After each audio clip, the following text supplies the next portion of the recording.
Talking about the UN, it's been about 10 years, a little more than 10 years since you created the foundation. Right.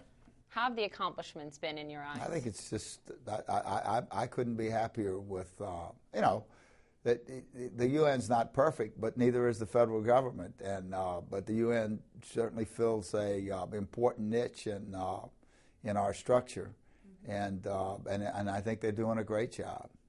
What's the most important role that the UN plays in the world right now? I mean, you gave them $1 billion. Try to avoid war.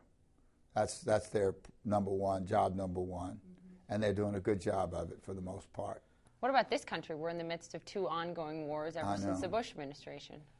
Well, I'd like to see us not in those wars, but we shouldn't have gotten in them in the first place. And it's so much easier to start a war than it is to end it.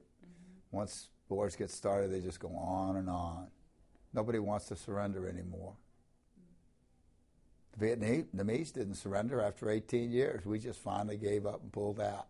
And Vietnam's one of our best friends, you know. I mean, we were bombing them just a few years ago.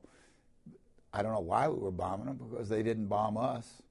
Will Afghanistan be our Vietnam of this era? We didn't need another Vietnam.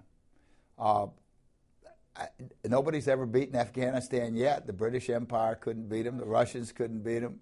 You know, they just go up in those mountains and keep fighting.